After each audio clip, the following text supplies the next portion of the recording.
পড়ছি গলাতীয় 6:7 থেকে। হালেলুয়া।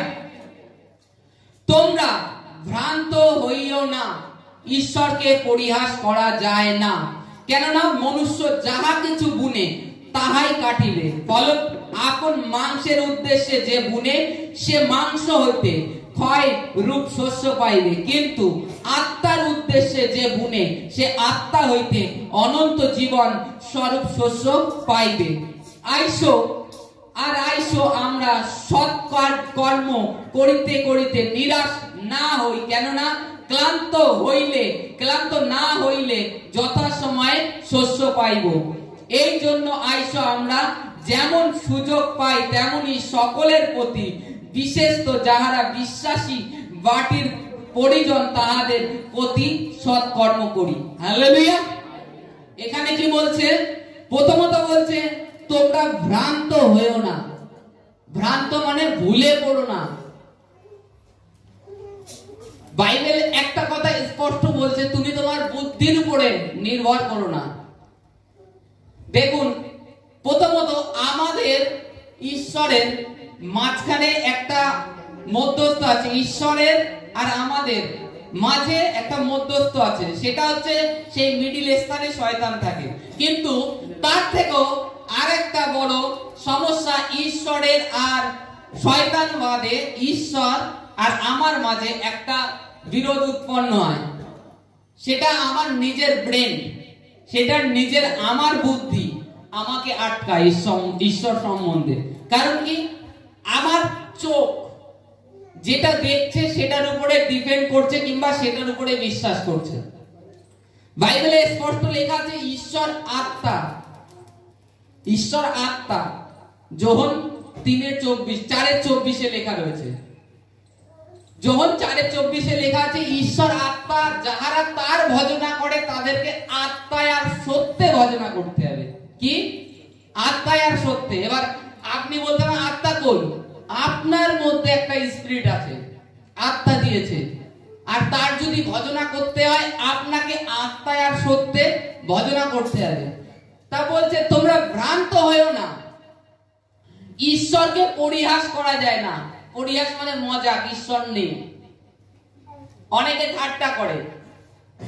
কি ঠাট্টা? যেরকম আজকে প্রার্থনায় এসেছেন, আপনারা সমবেত হয়েছেন, আপনারা জানেন এখানে আসলে কি হয়, এখানে আসলে কি হয়, কিংবা আপনাদের যে জীবনের সমস্যা তার থেকে আপনারা সেই সমস্যার হাল পেয়ে যান, কিংবা আপনারা পথ পান, ঈশ্বর আপনাদের জীবনে কাজ করে, আর আপনারা বুঝতে পারেন যে হ্যাঁ, জীবন তো ঈশ্বর বলে কিছু আছে। কিন্তু যারা জানে না তারা ঈশ্বরকে নিয়ে ঠাট্টা করে, মজাক করে। আজকে আমরা রবিবার কলুসায় একত্রিত হয়েছি, সকলে এক জায়গায় সমবেত হয়েছি, আর জগতের মানুষ কি করছে? তারা বলছে তোমরা খাও দাও, আনন্দ করো, এনজয় করো, জীবন তো একটাই না, আনন্দ ফুর্তি করো, ঈশ্বর টিশ্বর কিছু নেই, এরকম তাদের ভাবনা। তা বলছে ঈশ্বরকে পরিহাস করা যায় না। তারপরে বলছে কেননা মনুষ্য যাহা কিছু বুনে তাহাই সে কাটিবে। কি? আজকে যে মানুষ যা বুনে সেটাই কাটবে। আমরা কি বুনছি এখানে? অনন্ত জীবনের জন্য বীজ বুনছি, আত্মার উদ্দেশ্যে।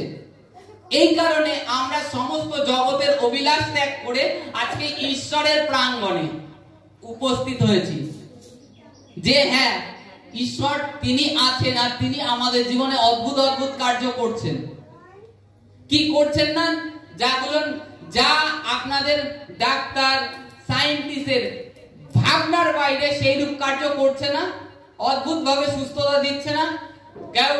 কাউকে বলছে আপনার সময় নেই, আপনি আর বেশি দিন বাঁচবেন না। কাউকে বলছে আপনার সারা জীবন এই ওষুধ খেয়ে যেতে হবে। কিন্তু আপনারা কি ঈশ্বরের প্রাঙ্গণে আসছেন, ঈশ্বরের উপরে চিন্তা ভাবনার ভার ছেড়ে দিচ্ছেন যিশুর উপরে, যে প্রভু মরি তো তুমি আর বাঁচি তো তুমি, তুমি যদি বাঁচিয়ে রাখো তাহলে আমাকে কে মারে? এই তো আপনারা যখন চিন্তার ভার তার উপরে জীবন পায়ে সঁপে দিচ্ছেন, আপনাদের মৃত শরীরকে, মৃত পরিবারকে ঈশ্বর উঠাচ্ছে না? উঠাচ্ছে। ঈশ্বরকে এই কারণে বলছে তাদের পরিহাস করা যায় না। জগতের লোক, তারা ঈশ্বর সম্বন্ধে তাদের কাছে আইডিয়া নেই, তারা যেটা মনে সেটাই কাটে তাদের। আজকে আপনি আত্মার উদ্দেশ্যে বুনতে এসেছেন, আপনি আত্মার থেকে অনন্ত জীবন পাবেন। কি অনন্ত জীবন? যে অনন্ত জীবন জগতে নেই, তারা কি করছে? ক্ষয়রূপ শস্য বপন করছে। এই জগতে আনন্দ ফুর্তি করো, এনজয় করো, খাওয়া দাও, বাস। তারা একটা পশু জীবন যাপন করছে। কিন্তু আমি ঈশ্বরের প্রাঙ্গণে উপস্থিত হয়েছি, অনন্ত। আজকে প্রথমত অনন্ত জীবন কি? অনন্ত জীবন প্রথমত এই যে হৃদয়ের শান্তি, সে তো একরকম, যেটা আপনি জগতে এতদিন খুঁজে পাননি, সেই একরকম দিচ্ছে ঈশ্বর। দ্বিতীয়ত আপনার মৃত্যুর পরে আমাদের আবার একটা শরীর আছে, কারণ বাইবেল স্পষ্ট বলছে যে আমরা যদি দেখি পৃথিবীতে যে মাংস হয়, যত প্রকার মাংস আছে, মনে করুন মুরগির মাংস একরকম টেস্ট, খাসির মাংস একরকম স্বাদ, মাছের মাংস একরকম স্বাদ, পাখির মাংস একরকম স্বাদ, তারপরে আরো আদার্স অনেক রকম মাংস আছে এই পৃথিবীতে। এক একটা প্রাণীর মাংস এক এক রকম যদি হতে পারে, তাহলে যে আমাদের অনন্ত জীবনের জন্য আহ্বান করেছে ঈশ্বর, যে আত্মিক জীবনের জন্য, যদি তাদের শরীর এক এক রকম হতে পারে, তাহলে আত্মিক শরীর কেন হবে না? আত্মিক শরীর কেন হবে না? আত্মিক শরীরও আছে, আর সেইটাই গুণ। আজকে সেই বীজটা আপনারা বুনতে এসেছেন অনন্ত জীবনের জন্য। আপনি অনন্ত জীবনের ফসল কাটবেন, আর তারা ক্ষয়রূপ এই জগতে অভিলাষে মত্ত ঈশ্বরকে পরিহাস করেছে। এই কারণে তাদের যে মৃত্যু হবে, সঙ্গে সঙ্গে ঈশ্বর কি করবে? তাদের আত্মাটাকে ধরে নরকে নিক্ষেপ করে দেবে। তার কারণ কি? প্রথমত বাইবেল বলছে তার ঈশ্বরের একমাত্র পুত্রের উপরে বিশ্বাস করেনি, একমাত্র পুত্রের উপরে। আজকে আমরা দেখি অনেক সন্ত মহাত্মা জগতে ঋষি মুনি এসে সকলে জ্ঞান দিয়ে গেছে, কিন্তু একমাত্র যীশু খ্রিস্ট জীবন দিয়ে গেছে মানব জাতির উদ্ধারের জন্য। যে কেউ তাহাতে বিশ্বাস করবে তার সমস্ত পাপ ক্ষমা হবে, তার সমস্ত পাপ ক্ষমা হবে, তাকে পাপী বলে আর গণিত করা যাবে না। এর জন্য সমস্ত ব্যবস্থা আপনাকে পালন করতে হবে না, বাইবেল স্পষ্ট বলছে। তা আজকে আপনি সেই অনন্ত জীবনের শস্য কাটবার জন্য একত্রিত হয়েছেন। ঈশ্বরকে নিয়ে আপনার সামনে কেউ মজাক করছে যে তোরা গিয়ে কি পাস। তারা যে ক্ষয়রূপ শস্য বপন করছে, তারা কি মাংসের উদ্দেশ্যে, তারা সেই রূপ ক্ষয়রূপ শস্য পাবে। কেমন স্বাভাবিক, তাদের দেখুন তাদের পরিবারের সন্তানরা তাদের পিতা মাতার সাথে কি আচরণ ব্যবহার করছে, তারা ক্ষয়রূপ মাংসের জন্য বপন করছে। কি ভাবতে চিন্তা করছে, আমার পরে আমার সন্তান কি করে খাবে। বাইবেল এটা বলছে ঈশ্বর যখন তাকে পাঠিয়েছে তার জন্য ঈশ্বর ঠিক ব্যবস্থা করবে। তুমি ভাবার কে? যদি এই রাত্রে তোমার প্রাণ নিয়ে নেয়, তুমি কি করবে? তুমি বেকার কেন ভাবছো? বেকার কেন ভাবছো? তোমার ভাবনা ত্যাগ করো, ঈশ্বরের উপরে সমর্পণ করো। ঈশ্বরকে বলো, যেন ঈশ্বর আমার ছেলে আজকে মন্দ পথে আছে, খারাপ পথে আছে, আমার মেয়ে খারাপ পথে আছে, প্রভু তুমি ফিরিয়ে আনো। কারণ আমার বিশ্বাস তোমার উপরে, ও যেন সেই অনন্ত রাজ্যে যায়। কারণ আমি একা যাব আর যে আমার সন্তান যাবে না, এইরূপ নয়। যে ঈশ্বরের কাছে প্রার্থনা করা, আর প্রার্থনা সমস্ত কিছু পরিবর্তন করতে পারে। সমস্ত কিছু যেভাবেই হোক ঈশ্বর আপনার সন্তানকে একদিন না একদিন ফিরিয়ে আনবে, যদি সে ভুল পথে চলে যায়। আপনি প্রার্থনা করে কি করছেন? ঈশ্বরকে, ঈশ্বর তাকে এমন করবে যে সে নিজে আসবে, নত স্বীকার করবে প্রভু যিশুই উদ্ধারকর্তা। আপনি অনন্ত জীবনের জন্য প্রার্থনার মাধ্যমে শস্য বপন করেছেন, আর তার ফল এই জগতেই কিছুটা পেয়ে যাবেন। তারপরে তো যা আছে সেটা আত্মিক জীবনে, সেটা আলাদা। এখনো কিন্তু আপনার আত্মিক জীবন শুরু হয়ে গেছে। আত্মিক জীবন যারা খ্রিস্টদের ডুব দিয়েছি তাদের মানে জীবনে শুরু হয়ে গেছে আত্মিক জীবন। অবশ্য এখন শারীরিক অবস্থায় রয়েছে, কিন্তু এরপরে যখন এই শরীরটা না থাকবে, যেটা স্বর্গদূত বলে, আপনারা ঈশ্বরের দূত প্রত্যেকে, স্পষ্ট বলছেন যে যা বনে সে সেটা কাটে। আপনি যেরকম আত্মার উদ্দেশ্যে বুনছেন, আপনি সেটাই কাটবেন। অনন্ত জীবনের জন্য শস্য কাটবেন। তারা ক্ষয়রূপ শস্য বপন করছে, তাদের ক্ষয়ে চলে যাবে, অনিবার্য। বাইবেলে স্পষ্ট বলছে। কারণ আকাশ পৃথিবী, প্রভুর বাক্যে বলছে আকাশ পৃথিবী লুপ্ত হয়ে যাবে, কিন্তু তার বাক্য একটাও এদিক ওদিক হবে না। তারপরে দেখবো যে আর আইসো আমরা সৎ কার্য করিতে করিতে নিরাশ না হই, কেননা ক্লান্ত না হইলে যথাসময়ে শস্য পাইব। হালেলুয়া। এবার বলছি সৎ কার্য করতে করতে যেন আমরা নিরাশ হয়ে না যাই। কেমন? আপনি কাউর সাহায্য করে বেড়াচ্ছেন, আপনি সুসমাচার করে বেড়াচ্ছেন, দরিদ্র দুঃখীদের দেখলে সেবা করছেন, অথচ আপনি যাচ্ছেন, আপনাকে গ্রাম থেকে তাড়না করছে লোকে, আপনার অভাব অনটন ঘুরছে না, আপনি নিরাশ হবেন না। বাইবেলে এটা বলছে তুমি নিরাশ হয়েও না। নিরাশ হয়ে কি হবে? নিরাশ হলে তুমি প্রভুর কাজ করা থেমে বন্ধ করে দেবে। এবার বন্ধ করে দিলে তুমি কি অনন্ত জীবনের শস্য পাবে? পাবে না। তুমি নিরাশ হয়েও না। ঈশ্বর ঠিক যথাসময়ে ফল দেন। সঠিক সময়, যেটা সময় সঠিক, সেই সময় ঈশ্বর ফল দেবেন আপনাকে। তার আগেও না, তার পরেও না। আপনি যতই ইয়ে করেন, আপনার জন্য ঈশ্বর অনুগ্রহ রেখে দিয়েছে। কারণ আপনারা ঈশ্বরের কন্যা কিংবা সন্তান, পুত্র। ঈশ্বর যখন সন্তান, তখন দয়াধিকারী, সম্পত্তির মালিক, তাই না? আপনি যত সময় দেবে, তার জন্য কি করতে হবে? আপনাকে নিরাশ হলে হবে না। আরে জগৎটা কেমন, তবে আমাদের জীবনটা কেমন? ঠিক জোয়ার ভাটার মতন না, হতেই পারে, কিন্তু তার মধ্যে ঈশ্বর ব্লেসিং রেখে দিয়েছে। তার বাক্য অনুসরণে আমরা যদি প্রার্থনা করি, তার বাক্য অনুসরণে কিংবা আমরা তার প্রার্থনায় লিপ্ত থাকি, তবে ঈশ্বর আশ্চর্য কার্য করেন। কারণ ঈশ্বর একমাত্র বিশ্বাস দেখেন। আর কে কতটা তার হৃদয় নম্র হয়েছে, দিন করেছে। দিন মানে কি? যে ঈশ্বর আমার কিছু নেই, তুমি ব্যতীত আর কেউ নেই, দিন করে দেয়া। তখনই ঈশ্বর অদ্ভুত ভাবে কাজ করে, অদ্ভুত ভাবে কাজ করবে। আপনার যে সমস্যা হোক, যে কোনো সমস্যা, আপনি ঈশ্বরকে বলবেন, ঈশ্বর সলভ করে দেবেন। তারপরে বলছে এই জন্য আইসো আমরা যেন সুযোগ পাই তেমনি সকলের প্রতি, বিশেষ তো যারা বিশ্বাসী বাটির পরিজন, তাহাদের প্রতি সৎকার্য করি। হালেলুয়া। যেমন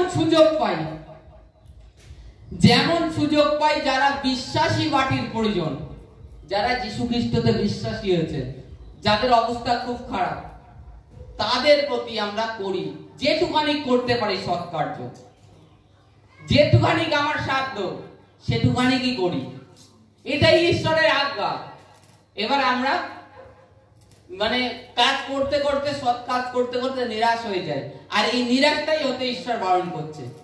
নিরাশ হয়েও না। আর ঈশ্বরের বিষয়ে যে পরিহাস, সেই পরিহাসে তোমরা লক্ষ্য করো না। আজকে হয়তো তুমি প্রার্থনায় আসছো, লোকে তোমাকে বলছে প্রার্থনায় আছে, কি হয় প্রার্থনায় গিয়ে? বাইবেল একটা কথা স্পষ্ট বলছে, আমার ধার্মী জন বিশ্বাসের জন্য বেঁচে থাকবে। আমার ধার্মী জন, প্রভু বলছে আমার ধার্মী জন বিশ্বাসের জন্য বেঁচে থাকবে। আজকে আপনারা নিজেরা বিবেচনা করে বলতে পারেন যে আপনারা দিন গেলে এমন এমন পুরনো জীবনে কত টাকার ওষুধ খেতেন, আর আজকে আপনাদের জীবনে সেই ওষুধ কোথায় আছে? কারণ কি? আপনাদের বিশ্বাস কি? যিশু। তিনি সামলে নেবে, তিনি সামলে নেবে, তাই তো? এই যে বিশ্বাস, আজকে জাগতিক মানুষের একটা কিছু সমস্যা হোক, সঙ্গে সঙ্গে ডাক্তার, হাসপাতালে কিছু হলো, ভর্তি করলো, ট্রান্সফার করলো কলকাতা নিতে নিতে দেখা গেল তার মৃত্যু হয়ে গেল। এই কাছাকাছি, বেশি দূর না, এইখানে এক রাত্রের মধ্যে আমাদের পাড়ায় একটা মেয়ে তার স্বামী মারা গেছে এইখানে। তাই এটা কি, এটা কি আমরা এটাকে একটা সাধারণ একটা মৃত্যু বলে ইয়ে করে নিচ্ছি। বাইবেল বলছে দুষ্ট আত্মার অ্যাটাক, এটা মানুষ এখনো বুঝতে পারেনি। আর অন্ধকারের শক্তি যা দেখা যায় না অথচ সে কাজ করছে, তদ্রূপ ঈশ্বরকেও দেখা যায় না। শয়তান অনেক কিছু পরিকল্পনা করে, কিন্তু ঈশ্বরের সামনে আসলে তখন জিরো, ঈশ্বরের সম্মুখে আসলে জিরো। যখন শয়তান মনে করেছিল কি জানেন, যে যীশু খ্রিস্টকে ক্রুশে দিয়ে দেবো, প্রভু যীশুকে ক্রুশে দিয়ে দেবো, তার সুসমাচার চিরজীবনের মতো নষ্ট হয়ে যাবে, আর করতে পারবে না। শয়তান এইরূপ পরিকল্পনা করেছিল, কিন্তু যীশু খ্রিস্ট বলেছিল আমি যখন ক্রুশে যাব আমি সমুদায় জগতের মানুষকে আমার কাছে আকর্ষণ করব, আমার কাছে আকর্ষণ করব। শয়তান ক্রুশে দেওয়ার জন্য জিহুদা, আমরা যদি বাইবেল দেখি ভালো করে, জিহুদাকে 30 রূপ মুদ্রায় যীশু খ্রিস্টকে বিক্রি করে দিয়েছিল। জিহুদা, ইস্করিয়োতীয় জিহুদা বেচে দিয়ে 30 রৌপ্য মুদ্রায়। তা আজকে সেই রৌপ্য মুদ্রায় যে বেচেছিল, শয়তান কি ওই জিহুদার মধ্যে কাজ করেনি? করেছে, কাজ করেছে, কিন্তু ঈশ্বরের ইচ্ছা পূর্ণ করে গেছে। সে বুঝতেও পায়নি যে ঈশ্বরের ইচ্ছা পূর্ণ করে যাচ্ছে, শয়তান বুঝতে পায়নি। আজকেও তদ্রূপ শয়তান আপনাদের জীবনে যত বড় সমস্যা ডালুক, একমাত্র বিশ্বাস এই ঈশ্বরের উপরে রেখে দিন, ঈশ্বরের উপরে রেখে দিন। বাইবেলে বলছে তোমার পাশে, গীত সংগীতায় লেখা রয়েছে, তোমার পাশে পড়বে 10,000 জন, দক্ষিণে 10,000 জন পড়বে, কিন্তু তোমার নিকটে আসবে না। এর মানে কি? মহামারী যে প্যান্ডেমিক যেগুলো জগতে আসে, এতে অনেক লোক তোমার সম্মুখে মরে যাবে, অথচ তুমি হৃদয়ে হয়তো ভীত হতে পারো, কিন্তু তোমার কাছে আসবে না। পাশে 10,000 মরে যাবে, কিন্তু তোমার কাছে আসবে না। এটা কেন বলেছে ঈশ্বর? যে আমার ধার্মিক জন বিশ্বাসের জন্য বেঁচে থাকবে। তা আজকে ঈশ্বরকে পরিহাস করা যায় না। আপনারা নিজেরাই বুঝতে পারেন যা অসম্ভব জিনিস ঈশ্বর করছে, অসম্ভব জিনিস ঈশ্বর পরিবর্তন করছে। এগুলো কি ঈশ্বর তার মহিমা প্রকাশ করেন না? করেন। তারপরেও ঈশ্বরকে নিয়ে আমরা ডাউট করি, সন্দেহ করি যে ঈশ্বর আদৌ আছে, অথচ আমি এত সমস্যায় রয়েছি কেন? এরকম একটা ভাবনা। তুমি নিজেকে দিন করো, নিজেকে দিন করো, আর তোমার মধ্যে একটা সরিষা দানার মতো বিশ্বাস আনো ঈশ্বরের প্রতি, তবে দেখবে তোমার জীবনে অদ্ভুত অদ্ভুত কাজ হয়ে যাচ্ছে, যেটা হয় না। আজকে যে যেরকম বুনবে সে সেরকম কাটবে। তোমাকে কি বোনার প্রয়োজন? যে অনন্ত জীবনের জন্য যেন আমি শস্য কাটতে পারি আত্মার থেকে, সেই হিসাবে বুনো। জাগতিক মানুষের মতো যদি বুনে থাকো অভিলাষের জন্য, তাহলে কোনো লাভ নেই। এই পৃথিবীতে এসো, লাগতে খাবে দাবে মরবে, ঈশ্বর ধরবে, দ্বিতীয় মৃত্যুতে উপরে সমর্পণ করে দেবে, ছেড়ে দেবে তোমাকে দ্বিতীয় মৃত্যুতে। কিন্তু তুমি আত্মার উদ্দেশ্যে যখন বুনছো, ঈশ্বর তোমাকে কি করবে বলবে? যে আমার পুত্র, আমার কন্যা এসছে, পৃথিবীতে জয়ী হয়ে এসছে, জয়ী। যীশু খ্রিস্ট জানি আমরা জয়ী হয়ে পিতার দক্ষিণে বসে আছে। তদ্রূপ আপনি যখনই যাবেন, ঈশ্বর আপনাকে টেনে নেবে, বলবে এ আমার উত্তম যোদ্ধা, পৃথিবীতে ছিল, একে রাজমুকুট পরাও, একে রাজমুকুট পরাও, এ জয়ী হয়েছে জগতে। এইরূপ বলে ঈশ্বর টেনে নেবে। তা আজকে আমরা যেন আত্মার উদ্দেশ্যে বলি, মাংসের উদ্দেশ্যে নয়। আরে মাংস আজকে যদি দেখি, আজকে অর্থ আছে কালকে নেই। আজকে শরীরের আমাদের কি মানে যৌবন বয়স, যৌবন আছে, আনন্দ ফুর্তি করছি, দৌড়চ্ছি, এটা নয়। এটাকেও একদিন আস্তে আস্তে ধীরে ধীরে ক্ষীণ হয়ে যাবে, থেমে যাবে আস্তে আস্তে। অতএব আমাদেরকে আত্মার উদ্দেশ্যে বুনতে হবে। আর বাইবেলে এটা বলছে স্পষ্ট, যারা আত্মার উদ্দেশ্যে বুনে তারা দিনকে দিন নতুন বল প্রাপ্ত হবে। কি নতুন বল? এবার নতুন বলটা কি? ঈশ্বরের অনুগ্রহ তোমার জীবনে প্রচুর রূপে আসবে। তোমার শরীর এদিকে হীন হয়ে যাচ্ছে, দুর্বল হয়ে যাচ্ছে, অথচ তুমি আত্মাতে সতেজ থাকবে, একটা ধারালো অস্ত্রের মতো। যখন প্রার্থনায় থাকবে, ঈশ্বরের বাক্যে থাকবে, তখন তোমাকে দেখে লোকে বলবে যে তোমার 80 বছর বয়স, এরকম স্ট্রং হেঁটে বেড়াচ্ছ। এই সময় তো এরকম হেঁটে বেড়ানোর কথা না। কত লোক তো দেখি লাঠি নিয়ে চলে, কিংবা তার আগে হয়ে যায়। তোমরা যখন প্রার্থনায় থাকবে তখন তোমাদের সঙ্গে এই রূপ হবে। আমরা যদি দেখি যে বাইবেলে যত লোক ঈশ্বরের আরাধনা করেছে সমস্ত হৃদয়ে, তাদেরকে আয়ু ঈশ্বর প্রচুর লম্বা দিয়েছে, প্রচুর লম্বা দিয়েছে। কারণ কি? কারণ তারা ঈশ্বরের আদেশ মেনে চলেছে, ঈশ্বরের আজ্ঞা মেনে চলেছে। অন্যায় হয়েছে, সদাপ্রভুর কাছে গিয়ে হাঁটু গেড়েছে, প্রভুর কাছে কেঁদেছে, তবুও মানুষের কাছে যায়নি যে ভুল করেছি, আমি তোমার কাছে পাপ করেছি, তোমার বিরুদ্ধে করেছি, তুমি ক্ষমা করো, তুমি ক্ষমা করার মালিক। আজকেও আমাদেরকে অন্যায় হোক আর না হোক, আমাদেরকে নিয়ত সদাপ্রভুর সম্মুখে থাকতে হবে। আর তোমরা নিজেরাই বিবেচনা করে দেখো যে ঈশ্বরকে, হ্যাঁ, জাগতিক যারা পরিহাস করে তারা ব্যর্থ, তারা মিথ্যে, তাদের জীবন এই পৃথিবীতেই সমাপ্ত। কিন্তু তোমরা অনন্ত জীবনের জন্য বুনছো, অনন্ত জীবনের জন্য এই কাটবে। Hallelujah, hallelujah, hallelujah.